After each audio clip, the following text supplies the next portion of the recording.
Então, eu vou chamar aqui agora Frater Goya.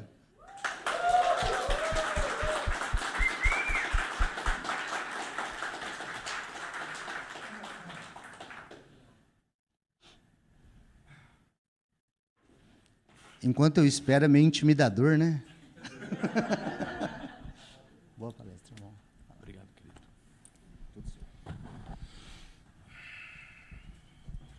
Muito bem. Eu vim preparado para trazer algumas novidades para vocês. No entanto, eu vou ter que reescrever tudo, porque nós temos aqui algumas informações. A vida e a cultura são processos dinâmicos, tá? E eu sou assim, eu sou imprevisível.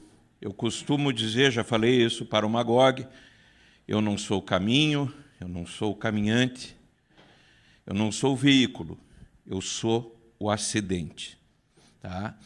E, portanto, eu vim falar algumas coisas que vão mexer com todos nós.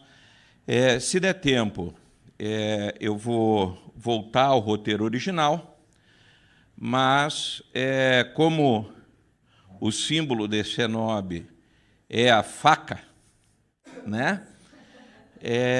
Então, nós não podemos nos esquivar de algumas coisas. Antes de mais nada, eu quero puxar um pouco da fala do Cédric e comentar que eu trabalho na educação.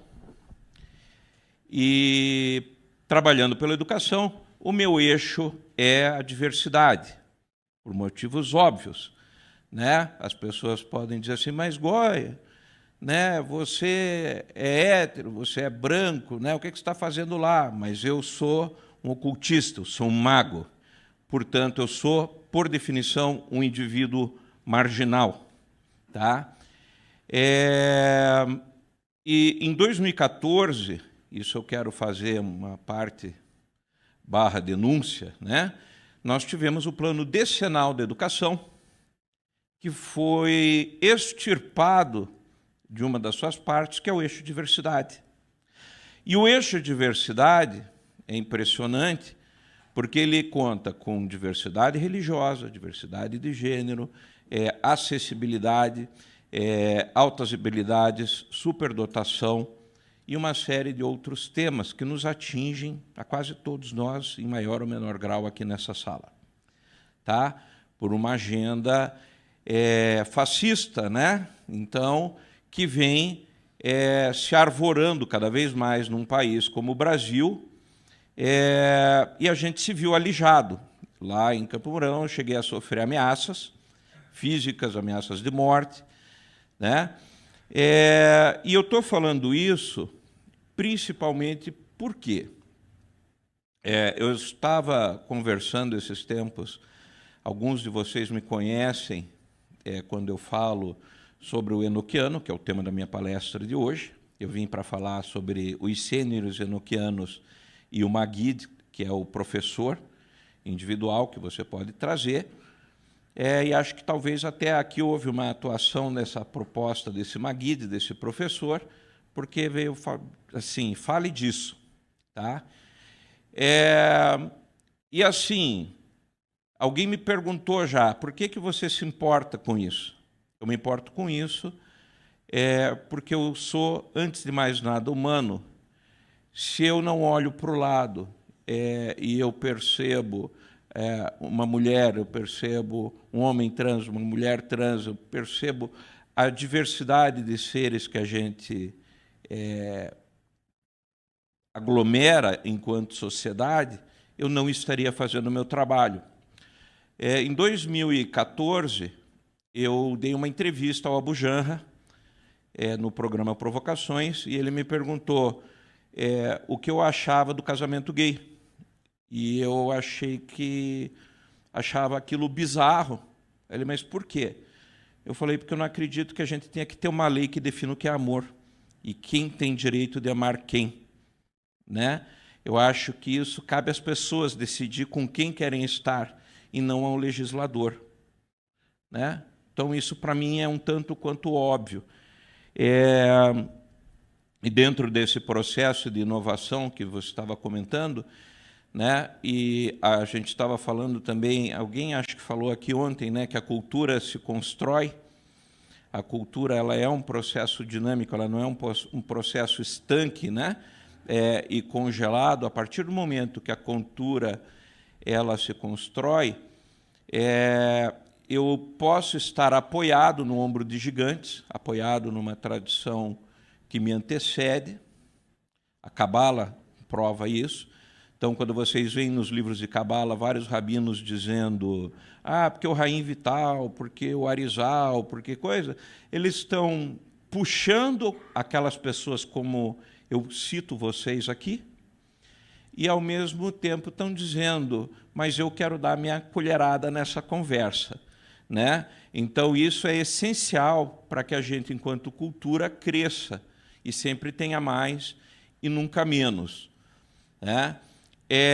E nós viemos num processo mágico colonizador, né? Eurocêntrico, branco, etc. Todo mundo aqui sabe dessa conversa, não preciso estar falando isso aqui. E eu desenvolvi sempre muito trabalho de enoquiano a partir das minhas práticas, das práticas das pessoas do círculo, daquilo que a gente percebeu como verdadeiro ou não pela nossa própria experiência, não pela experiência de outros. E esses dias eu estava conversando com Ulisses Massad, e daí ele falou, Goya, tem o jeito do Goya fazer enoquiano. Aí eu falei, não é bem assim, é o jeito do círculo, é o jeito que eu passo para os meus alunos de se apropriar do conhecimento e não de seguir conhecimento, né? E aí o Ulisses disse assim, poxa, você podia dar um nome para isso.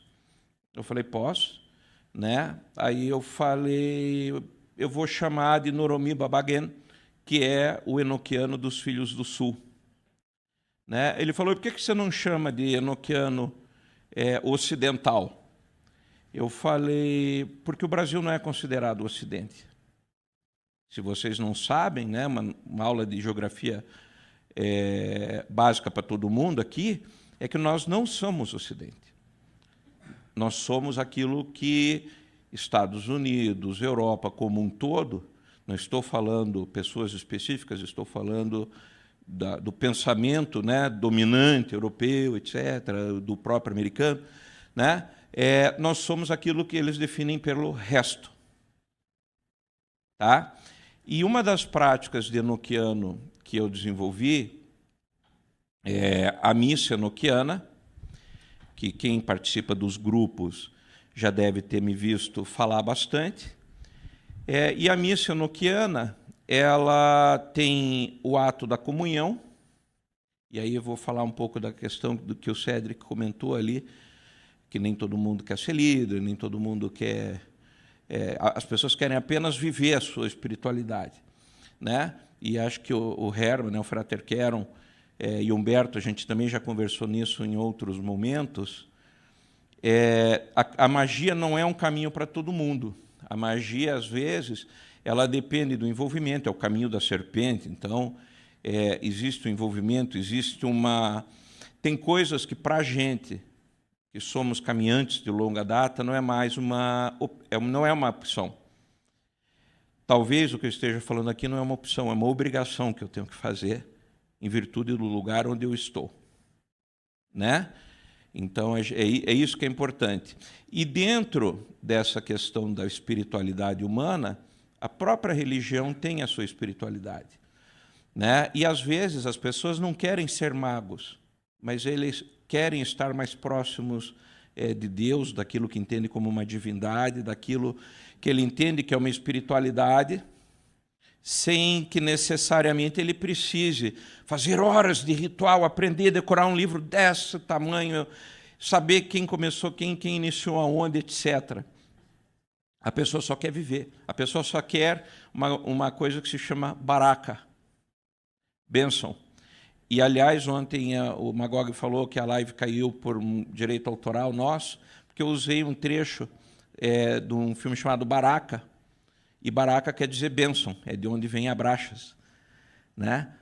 Barack, né? Barack Obama, Abraçax, o que abre caminhos, né? Que eu tenho tatuado aqui no braço.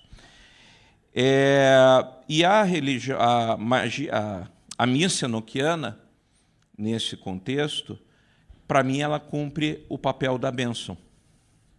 Porque às vezes você diz assim, poxa, eu queria fazer uma cerimônia de casamento. E pode ver que é muito difícil, às vezes, você fazer um casamento Wicca, fazer um casamento mágico, etc., porque não tem referencial. Por quê? Porque dentro do processo da estrutura espiritual, a religião tem um contexto e a magia tem outro contexto, o ocultismo tem outro contexto. Então, a parte da religião, ela é aquilo que agrega, ela é o elemento agregador, salvífico, como dizem os cristãos, né, etc.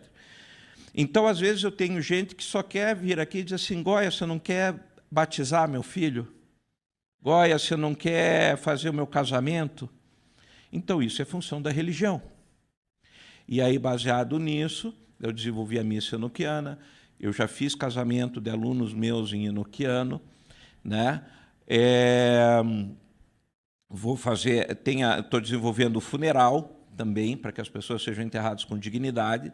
Eu não quero e não serei enterrado num cemitério cristão, é uma opção, tá?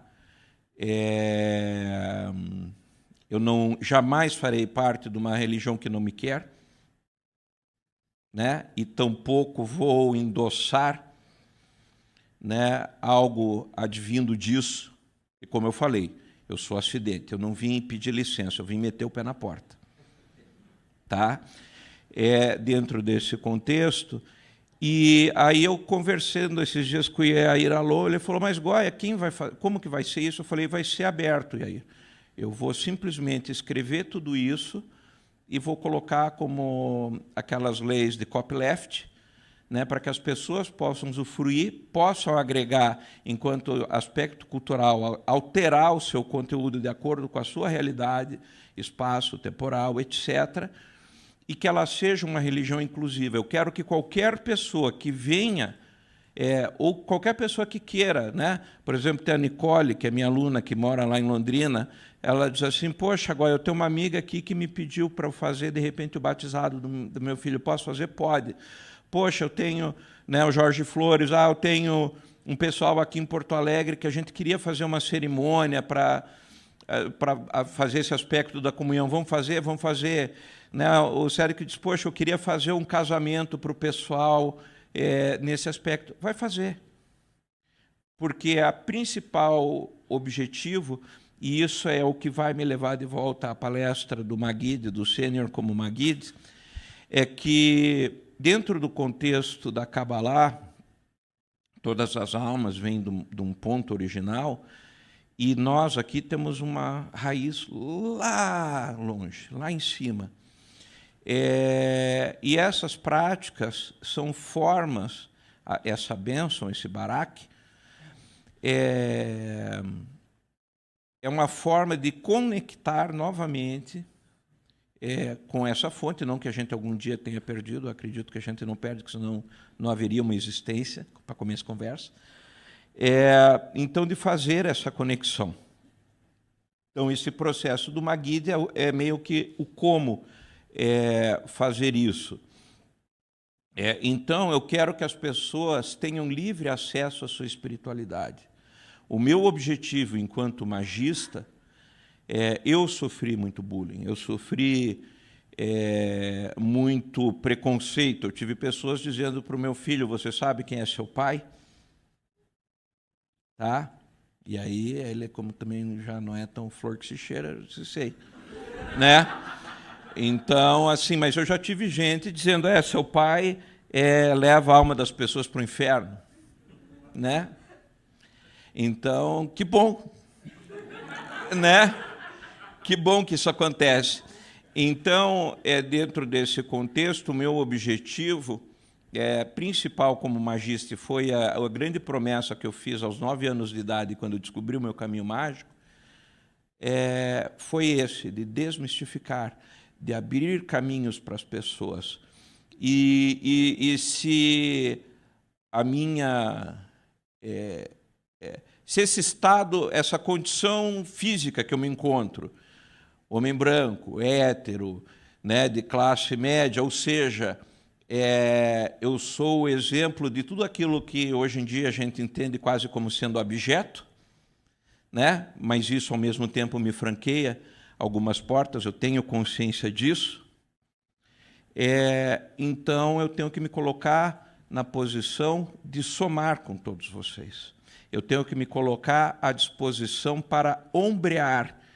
É preciso entender que eu não sou melhor que ninguém, eu não sou mais forte do que ninguém. Tá? Eu tenho tatuado aqui, me permito mostrar essa perna linda, branca de Taixixô, né? Aqui uma tatuagem coletiva que nós fizemos para comemorar o aniversário de um amigo, juntos somos mais fortes. Então eu tenho isso na pele, não é uma palavra, não é uma frase. Tá? Então nós temos que nos ombrearmos e lutarmos pelo bem de todos, não de um só. Então, eu, enquanto Frater Goya, não sou melhor que ninguém, não sou mais forte que ninguém, mas eu vou me somar com a Morgana, vou me somar com o Cédric, né? Com o Gilberto, com o Jorge, com o Magog, e é isso que nós estamos fazendo aqui. Né? Lutando por todos, né? E não porque eu não sou mais forte que ninguém, eu não posso me colocar como juiz, como detentor de um poder inimaginável. Mas eu tenho que, de acordo com as minhas habilidades, oferecer aquilo que eu tenho de melhor para melhorar o todo. Isso, para mim, é a definição de evolução. Quanto tempo eu tenho para fazer a palestra programada? Oi? 40? Opa! Então agora vamos ao assunto que eu vim falar aqui. Muito bem. O sênior como Maguid.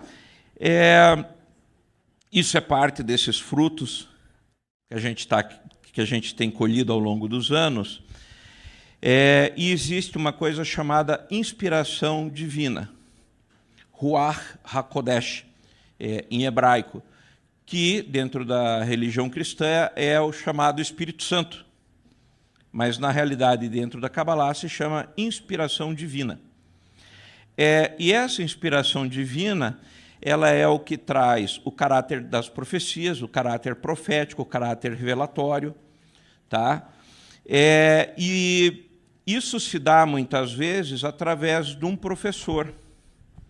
Este professor, ele não precisa ser físico, ele pode ter tido uma existência física, mas ele não precisa estar no plano físico. E esse professor, ele também não é o SAG. Muitas pessoas definem, mas aí para isso você tem o sagrado anjo guardião. Não. O sagrado anjo guardião, quando você o encontra, o objetivo dele, do Abramelin, do Liber Samer, etc., é te permitir a visão e o conhecimento do sagrado anjo guardião, a conversação, a visão e a conversação. É como você ter o WhatsApp do anjo, né? Então, por exemplo, vocês estão aqui conversando, a gente está conversando durante o café, mas muitos não têm meu WhatsApp. Né? Então, conversa aqui, eu estive lá, Goya, faz uma foto comigo. Né? Então, o nosso contato com o SAG é mais ou menos esse, durante a nossa vida. Então, nós vemos ele, ocasionalmente, vemos passando na rua, às vezes cai a nossa sacola de compras, ele ajuda a juntar, e some, vai embora. Então, a nossa fala, o contato com o SAG, ele é esporádico e não é provocado. Né? Você não tem poder sobre isso. Agora, quando você faz um Abramelin da vida, um Liber Samer, o ritual enoquiano do Apocalipse, é para você chegar nele e dizer assim, pô, velho, me dá teu WhatsApp, cara, eu preciso falar direto com você. Pelo menos teu e-mail eu tenho que ter. Né? E aí o ritual é para isso. São 6 meses de convencimento para você ter esse acesso. Tá? E aí ele vai te revelar tudo que você tiver capacidade de absorver. Isso é o SAG. né? Ou uma definição, mais ou menos, né? Não a realidade absoluta do SAG. E a segunda coisa, o Maguid, ele não tem esse caráter do SAG, porque o SAG também nasce quando você nasce e morre quando você morre. Então, o SAG ele é individual e intransferível. Ele não é parte do Shen Han Forash, ele não é nada disso. Ele é parte inerente a você, ele faz parte da sua vida e da sua existência. Você nasceu, apareceu um SAG, você morreu, que nem a Sininho.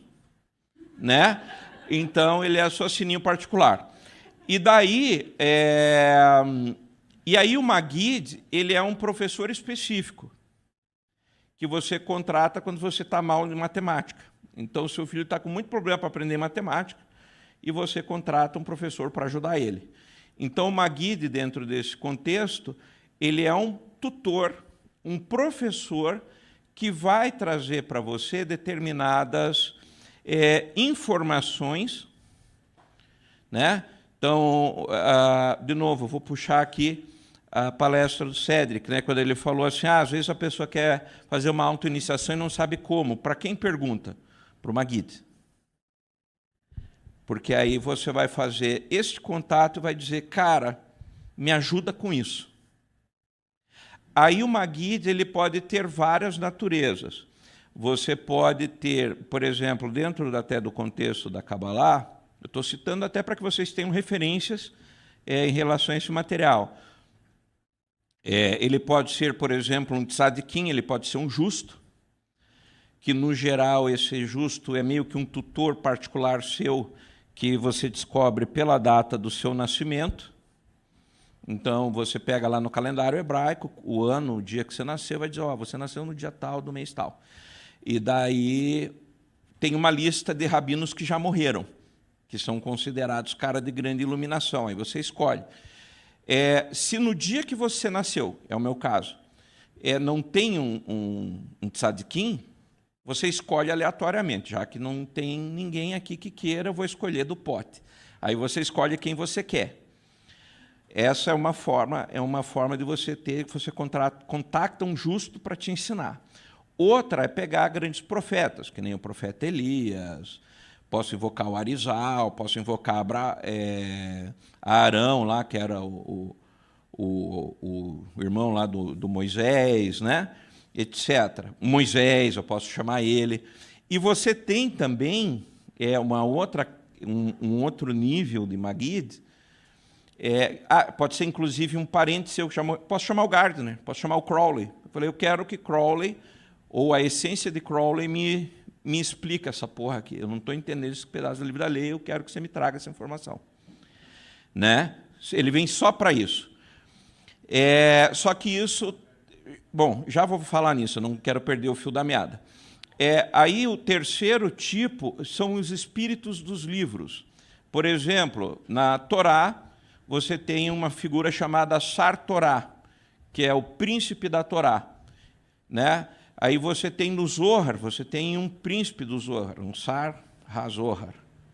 E assim por diante. Então, livros, Sefer Yetzirah, o Zohar, esses grandes livros, talvez os próprios diários do John Dee, de alguma forma, tenham um ou mais de um, porque ele teve anjos que orientaram durante todo esse processo. Então, você vai invocar aquele anjo para elucidar aquela informação. Você vai invocar o príncipe da Torá, o príncipe do Sefer Yetzirah, para trazer aquela informação. E quando, às vezes, algum rabino tem muita dificuldade em interpretar um trecho da Torá, que outros não elucidaram, ele invoca o espírito do livro, tá? Que é o Maguid. E aí, aonde isso se conecta no enoquiano? Meu colega aqui, meu irmão de longa caminhada, né? O Humberto Mag, está aqui. E o Humberto tem uma longa jornada dentro do processo mágico, então a gente sabe, né, por exemplo, dentro do sistema enoquiano, que os sêniores, eles são... Viram o que eu fiz aqui, igual os rabinos da antiguidade faziam?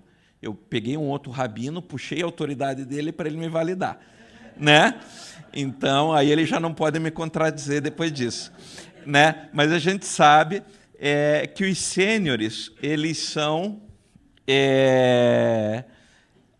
detentores de todo conhecimento. Então, eles estão na coluna, né? Então, se você pega a tabela enoquiana, então ela é um quadrado, né? Igual um tabuleiro de xadrez, e cada quadrado você tem as colunas e linhas. Então, você tem as 4 torres enoquianas, né? Eu vou apelar para o exercício imaginativo de vocês, porque eu não trouxe justamente para que vocês não fiquem focados numa imagem, ao invés daquilo que eu estou falando. Então, você tem a coluna do Deus Pai, do Deus Filho, e a linha do Espírito Santo no meio. Então, vai ser a 6ª, a 7ª coluna e a 7ª linha de uma tabela da união. E esses sêniores, né, eles vão estar justamente ali nessas colunas e nessas linhas, separando quadrantes e podem trazer informação sobre qualquer coisa relativa àquele quadrante. Então, quando você fala, eu queria alguém que me ensinasse alguma coisa, o sênior é o cara. Então, por exemplo, existe um sênior que lida com sonhos. Então, você pode evocá-lo para que ele venha, durante o seu sono, e trazer determinadas informações. E aí, isso pode ser um contato esporádico, só para elucidar uma dúvida, ou um contato duradouro. Olha, eu preciso que você me ajude, eu tenho esse livro aqui, né? Então pega aqueles livros incompreensíveis, né? Pega lá o Codex Serafinianus, por exemplo, e diz, eu quero decodificar isso aqui. Então você vai invocar o sênior que vai ser responsável pela decodificação de símbolos. E esse cara vai te ensinar e vai te instruir. E aí, isso é o que explica, muitas vezes, por que determinadas pessoas têm acesso a determinados conhecimentos que não deveriam estar ali. Então, esse processo de contato com o seu Maguid, com um Maguid pessoal, que pode ser invocado, ele vai explicar por que você tem um cara que simplesmente começa e, de repente, ele deslancha um troço. Nossa, o cara enveredou nesse caminho e trouxe informação que ninguém mais trouxe, né? E aí, de novo, isso não valida, não é o selo tirei do cu, né?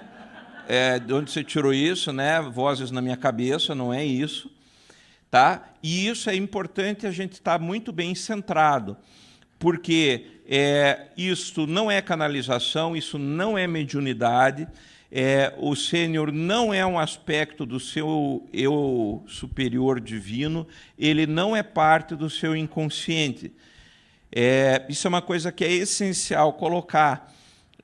Esses seres, tanto dentro do sistema enoquiano, quanto dentro do processo da Kabbalah e outras tradições que vêm com essa tradição, digamos, de buscar um saber ancestral, né? Eles têm todas elas essa característica. Você tem um indivíduo que vai se apresentar para você sempre da mesma forma. Quando você tem um aspecto do seu eu, né? Todos vocês já viram talvez algum vídeo meu, alguma palestra minha, em que eu falo que nós temos um inventário pessoal, nós temos um ideário pessoal. Então, por exemplo, né, o pessoal ali do Alento do Dragão, então o ideário deles passa por dragões. Então, toda carga simbólica que eles vão receber sempre estará permeada por dragões, por serpentes, né, a magia telúrica, etc., que vão trazer essa informação para eles. Se alguns de nós tiver a concepção ou perceber aqui uma energia feminina, então uns vão dizer que é a Deus, outros vão dizer que é a Nossa Senhora, outros vão dizer, né, isso é minha avó, porque minha avó tinha bem essa energia, eu sinto minha avó com a gente aqui hoje, né? Por quê? Porque o nosso cérebro, ele tenta decodificar a informação de acordo com o ideário que você tem. Você não consegue inteligir uma coisa que você não conhece.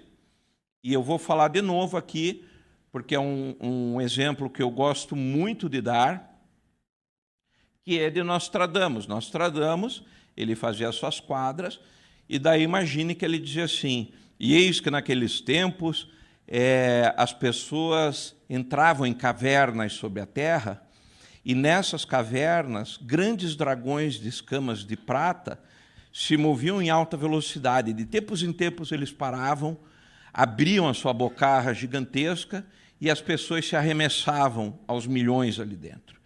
E em outros tempos ele parava, depois de uma certa caminhada, e vomitava todas aquelas pessoas que saíam transformadas dali de dentro.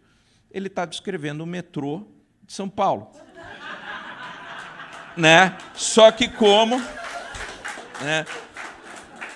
como Nostradamus não conhecia metrô, ele não tinha como inteligir metrô. Então ele trouxe a informação de um dragão, que para ele fazia muito mais sentido estar embaixo da terra, ter escamas prateadas, etc. Né? Então nós é que vamos dar a roupagem. Então, quando eu faço essa questão da roupagem, e eu estou exemplificando isso para dizer por que o Magid não é o seu eu superior, não é a sua avó que morreu, etc., é porque o Magid ele tem a particularidade dele. Né? Então, por exemplo, eu vou, que nem eu falei, se eu sou católico, se eu sou cristão, então vai vir com aquela aura, aquele halo ao redor da cabeça, vestido daqueles judeus da Galileia, que a gente vê na igrejinha, né? Então, aqueles anjinhos de cabelinhos dourados e tal, você vai ter esse ideário. É natural que seja. Agora, o Magid, ele chega, você vai olhar, de repente tem um urso ali de pé. Aí você fala, mas que porra, o que tem um urso no meio dessa sala? Aí diz, eu quero você. Né? Então, e o Magid, ele tem essa característica, ele não se altera de acordo com o seu inventário. Então, ele vai se apresentar de acordo com a natureza dele. Tá? E aí, também, aqui, o que vai acontecer é que, às vezes, você vai interpretar, mas ele vai trazer aquelas características, que nem eu falei, uma energia feminina, uma energia masculina, uma energia... né? Por exemplo, eu costumo dizer, Deus não é Ri, não é Xi, ele é It. A coisa. Né? Por isso que, por exemplo, no enoquiano, quando eu falo do enoquiano, eu não uso Deus, eu uso aquele a quem nada a não ser o silêncio pode expressar, porque aí você vai colocar a sua percepção ali. Né? Então fica aberto para a sua percepção e não para a minha, no que eu quero que você entenda de Deus. Né? Então o Magid, quando ele se apresentar, e é por isso que você vai perceber também ao longo do tempo, se você fizer esse processo, que o Magid ele pode mudar. Porque assim como em Hogwarts, você tem o professor de artes das trevas, você vai ter a professora que ensina herbologia, e assim sucessivamente. Né? E na história do Harry Potter, os piores eram os professores contra as artes das trevas, que sempre eram uns bosta. Né? É que nem aqueles livros de mistério que o assassino é sempre o mordomo, no Harry Potter é sempre o professor de artes das trevas que tem um rolo lá. Né? Então, e você percebe que muda o professor. Né? E, por exemplo, e também da mesma forma, como essa energia ela tem uma certa identidade, que nem eu falei, o sênior ele é um professor por definição. Ele é alguém que vem, porque o próprio nome do sênior quer dizer senhor, então você tem a ideia de uma pessoa de idade avançada. Né? Já traz, ou de alguém que está há muito tempo. Aliás, me permitam fazer uma leve digressão. Talvez seja sexista, não sei. É que talvez pela minha boca fique. Mas eu ouvi de uma mulher, alguém que eu respeito muito, e eu acho fabulosa a leitura dela, então eu vou repetir para vocês. Portanto, não matem o mensageiro. Tá? Entendam isso. Né? Eu estou vendendo o peixe pelo mesmo preço que eu paguei. Então, essa pessoa foi a Mary Greer, que é uma taróloga, uma mulher fantástica. Ela é maravilhosa, ela é linda, ela é tudo. Assim, eu adoro a Mary Greer, alguém que eu conheci e amo desde o dia que eu a conheci. Inclusive, ela me deu um livro que ela escreveu sobre mulheres na Golden Dawn. Ela conta a história de 3 grandes personagens da Golden Dawn. E aí foi lá que eu percebi o men's gaze, que é esse olhar, né, masculino, principalmente misógino, né, que a gente tem e que persiste ainda hoje. Porque eu comecei a ler o livro dela e foi ficando difícil. Aí eu escrevi para ela, eu falei, Mary, eu tenho que parar esse livro. Ela falou, mas por quê, Goya? Eu falei, porque tem muito útero para mim. Eu vou ter que primeiro me entender com o meu útero para eu conseguir entender o que você está falando. E aí eu comecei, a partir desse momento, a me perguntar e a me questionar o que as mulheres, a dificuldade que as mulheres têm e percebem em toda a literatura mágica ocidental feita por homens, predominantemente. Né? Eu percebi que eu tinha que me colocar enquanto mulher para poder entender isso, e ao mesmo tempo me chocou, porque como homem eu nunca tinha percebido o quão tóxico é isso, o esforço que as mulheres têm que fazer dia após dia para entender uma sociedade como um todo construída sob um viés masculino. E todo dia você chega no restaurante, o cardápio é feito, desenvolvido, falado pelo viés masculino. Você vai ler uma lei, ela fala do viés masculino. Então, gente, é muito cansativo. Tá? Então, eu entendi isso graças a Mary. E a Mary, ela falou, ela conta por que nós vemos toda a bruxa como aquela mulher velha, verruga na ponta do nariz, né? De onde vem esse estereótipo? Né? E da cartomante. Ela diz, a história da mulher se mistura com a história da cartomancia.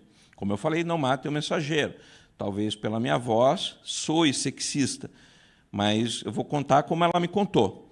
Então, a Mary dizia assim, as mulheres, ao longo da sua vida, da sua existência, né, principalmente do ponto de vista antropológico, a mamadeira tinha que ficar em casa. Então, a mulher não podia sair caçar carregando o bebê. Então, a mulher foi responsável por desenvolver a parte o tear, a costura, habilidades que ela pudesse fazer ali dentro da caverna. Né? Enquanto que o homem foi lá caçar, vamos fazer aquelas brigas lá no meio do mato, vamos lutar com o lobo, vamos rolar na selva. Né? Então, os homens foram para aquele lá e a mulher ficava. Só que, como o homem adora fazer coisa idiota e sempre morre aos montes, né, que tal se eu acho que a gente vai conseguir caçar um leão melhor se a gente pular do telhado. Né? Ah, mas isso só funciona se você não tiver com capacete. Opa! Né? Daí o cara vai. Então, sempre teve menos homens do que mulheres. Só que, como os homens, muitas vezes, conseguiam alimento que era mais substancial, por exemplo, a carne, do que a verdura, né? E às vezes a chuva, o vento, a peste também não ajudava, então o homem começou a se arvorar num lugar de poder. Né? E aí as mulheres acabavam tendo que se vincular aos homens, né? Para poder continuar existindo. Então você era alguém se você tinha um homem do lado. Né? Isso foi um processo de defesa, né, da sociedade humana quando a gente começou a formar clãs. E com isso, só que aí os homens morriam, porque pulavam do telhado, né, pulava de cima da caverna. Né, vamos ver quem mergulha mais fundo. Ih, o fulano não voltou, né, o Quero não voltou. Marge, quem dá notícia, né? Então, aí a mulher fez aquilo que era mais fácil para ela naquele momento e criou a profissão mais antiga do mundo, que era a prostituição. Né? Para garantir sua subsistência, eu troco por sexo, lá vou estar novo, beleza. Só que chega uma hora que isso já não é suficiente. Né? A beleza já não vai dar tanto, tal. Aí o que acontece? Ela se tornava governanta, aia, lavadeiras, né? E aí, só que também chega uma hora, a idade vem, ela já não tinha força para lavar, bater o tapete do castelo. né? Só que não tinha previdência, gente. Então, e essa pessoa continuava existindo. Então, como é que aquela mulher ia sobreviver? Porque, afinal, homens eram heróis, homens pulavam de telhados. Então, né, o cara... Aliás, para entender isso, vejam, por exemplo, Júlio Verne, na Viagem da Terra à Lua, que eles fazem aquele canhão que joga, né? E a Sociedade de Tiro de Londres, ele descreve como sendo um bando de cara despedaçado, porque os caras criavam canhões, na hora que ia experimentar o canhão, perdia um braço, uma perna, então você olhava, estava todo mundo faltando um pedaço, mas afinal era a Sociedade de Tiro da Inglaterra, né? Então ele ainda tira sarro disso. Mas, afinal, os homens acabavam sendo heróis e as mulheres viviam à margem. E o que sobrava para essa mulher?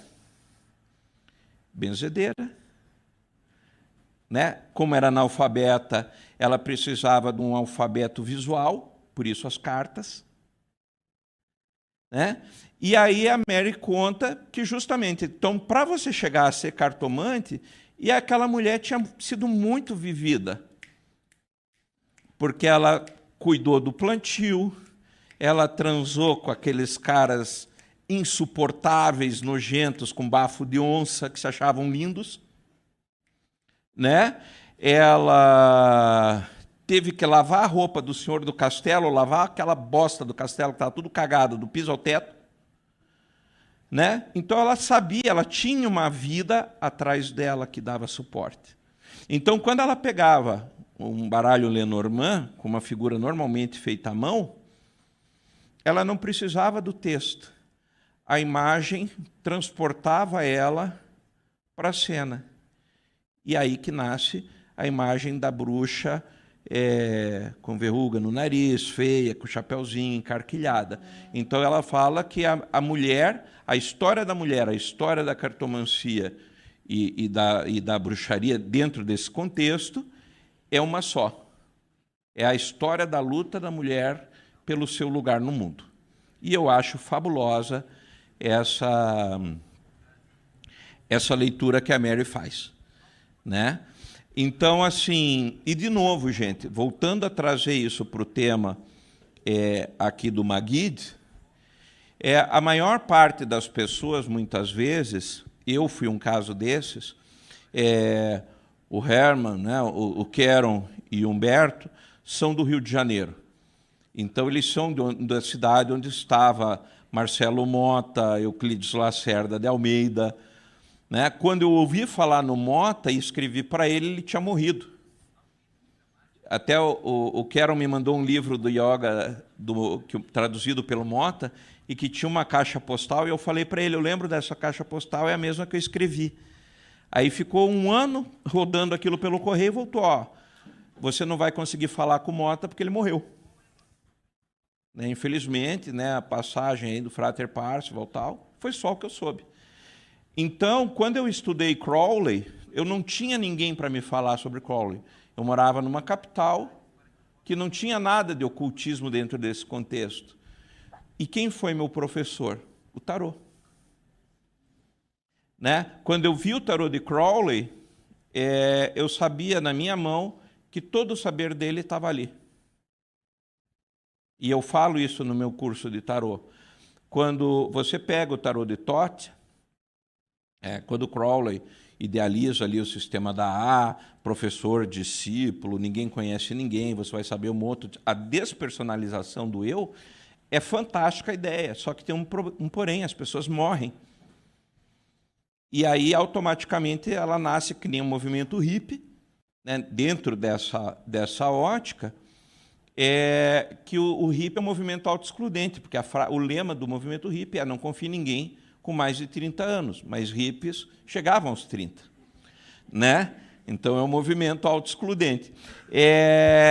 E dentro dessa primeira leitura, não que a A seja isso, ela não é, mas dentro dessa ótica, ela viria a se tornar isso, porque morreu o professor, o aluno, né, fica a ver navios. E aí, qual foi a saída que Crowley identificou? Preservar o seu conhecimento no tarô. Então, o grande mestre e o grande crivo que nós temos, muitas vezes, para auxiliar além dos diversos textos que ele montou e tudo mais, é o próprio tarô. Porque o tarô, ele passando para Frida Harris e colocando em símbolos, o tarô é uma peça viva. Então, toda e qualquer opinião acerca de Telemann é meramente opinião, muitas vezes, quando você a compara ao tarô. Porque, às vezes, você diz, é isso, você olha o tarô. Não, não é. Porque lá dentro ele coloca as informações, né? Ele coloca trechos inteiros do livro da lei dentro do tarô, ele coloca enoquiano, ele coloca cabala, ele coloca geomancia. Então, aí cabe a você, né, trazer. E é por isso que no tarô você invoca o grande professor, que é Thoth, que é o livro de Thoth. Né? E aquele papel virou só enfeite cênico, né? Só acompanhou aqui, é aquela questão de segurança, né? É o conforto, né, que a gente tem. Então, eu vou deixar ali meu celular, que eu não vou ter medo, né? Vou deixar o papel, que se eu esquecer, eu recorro a ele. E eu queria abrir para perguntas para vocês, porque a gente só tem mais 5 minutinhos. E pelo silêncio e posição de vocês, eu vejo que vocês gostaram. Então, eu me coloco à disposição para responder qualquer questionamento que vocês queiram fazer nesse momento. Muito obrigado.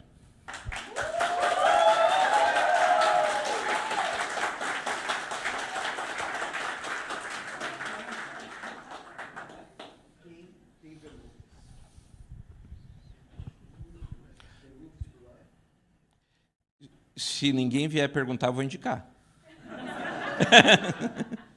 Se ninguém vier por bem, vai vir por mal. Né? Ninguém tem nada a perguntar, nada a declarar? Pessoal, quem vai fazer pergunta? Já foi tudo tão esclarecido. Não.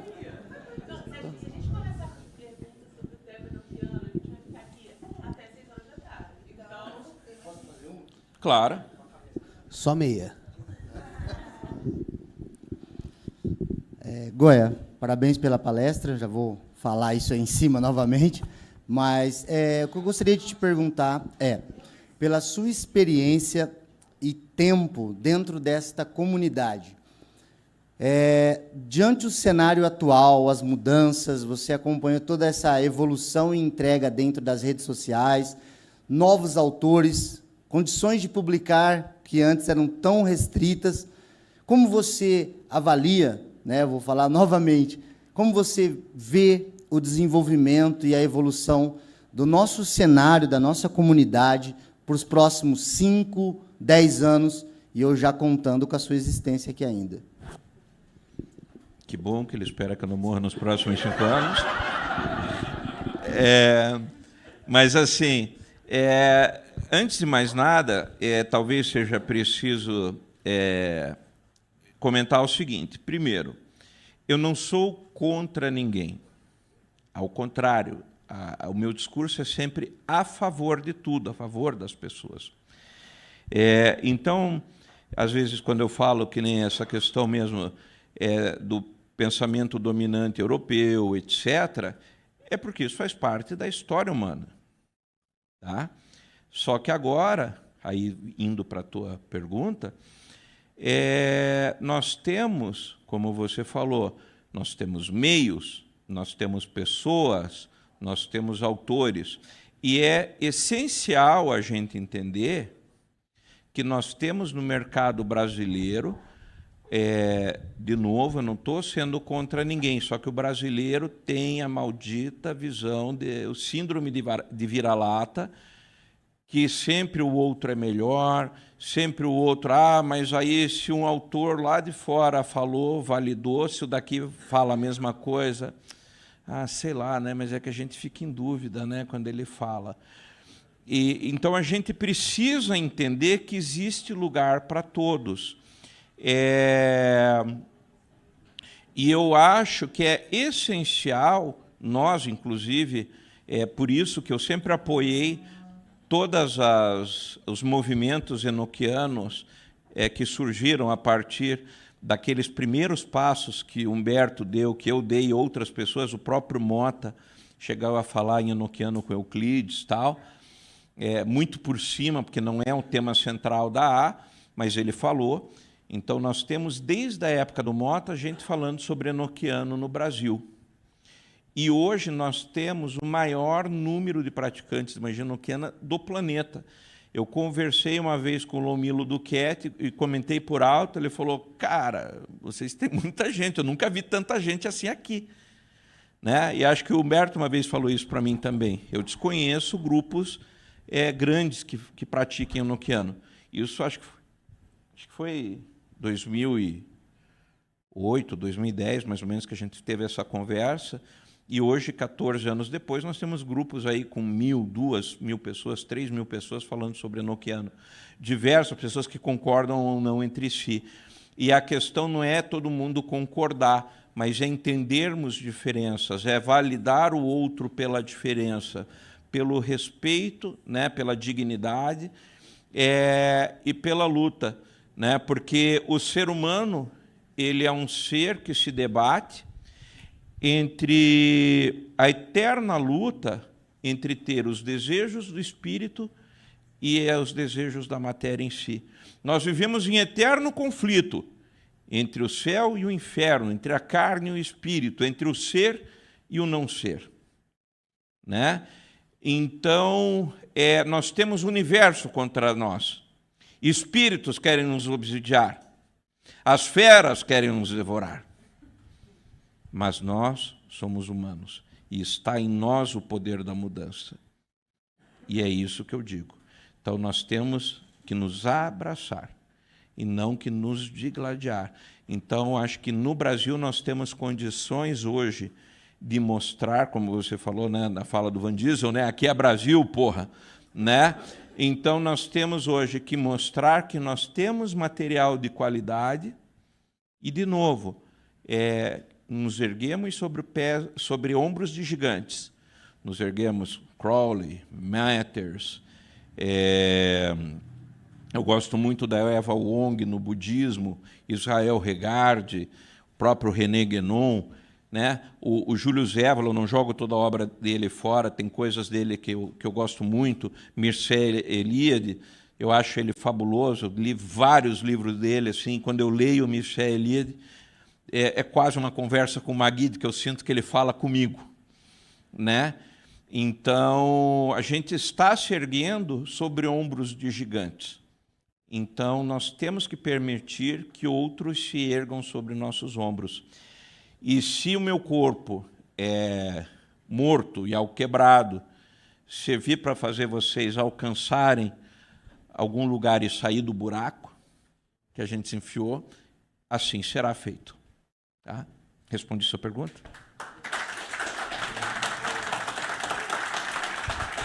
Pode fazer. Não, traz você. Aproveita. Olá, Frater, bom dia. Eu queria perguntar sobre a questão do Magid, quando explicou essa parte. De alguma forma, quando nós acessamos, não é, aos registros akáshicos, seria um contacto com o Magid? Quando fazemos a oração e nos conectamos ao Akasha, seria mais ou menos também esse contacto? Sim, sim e não. Aí tem duas coisas dentro dessa pergunta para responder. Como que é seu nome? Rafaela. Rafaela, muito prazer. Viesses de Portugal? Sim.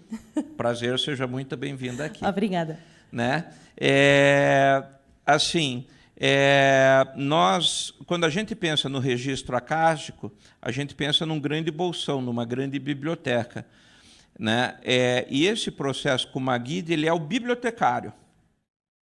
Ele vai chegar e vai pegar você e vai dizer, essa informação que você precisa, eu vou levar você até ela.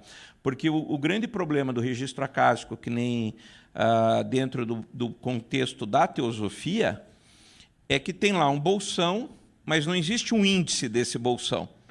Né? Você tem que procurar. Então, por exemplo, dentro da literatura cabalística, você tem a literatura de Rehalot. Rehalot é os palácios, que descrevem, por exemplo, como é o registro acásico. Nessa sala aqui tem que conhecimento, naquela sala lá tem qual conhecimento. E a literatura de Rehalot, ela dá o mapa para você andar por esse lugar. E o Maguide é o cara que você chega na frente da biblioteca e diz assim, cara, eu estou precisando de informação a respeito de... E daí você vai. Através dessa... Ele vai te levar para ajudar você, vai ser um intermediador. E aí também é por isso, o terceiro ponto, que o anjo, e que a literatura cabalística define que o anjo não pode ser objeto de adoração. Então, você não faz devoção aos anjos. Você faz devoção a Hashem, aquele a quem nada não ser o silêncio pode expressar, a deusa. Né? O anjo ele é apenas o intermediário, ele é o funcionário que vai levar você para a informação. Né? Então, isso é uma coisa importante para saber. Né? Então, acho que essa é a sua resposta. Sim. Tá? Obrigada. Disponha.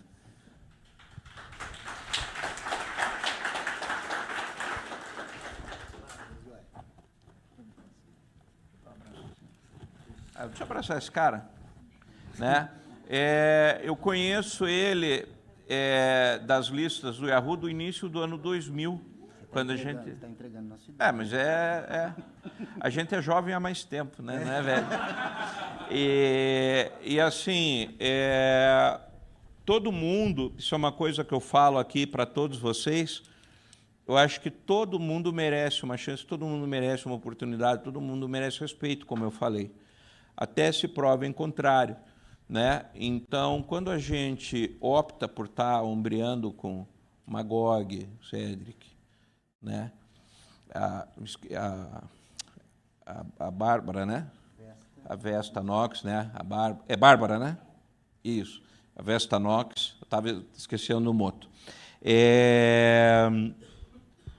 A gente o faz por acreditar nessas pessoas, por acreditar no Jorge, no Fagundes, no Humberto, no Queron, né?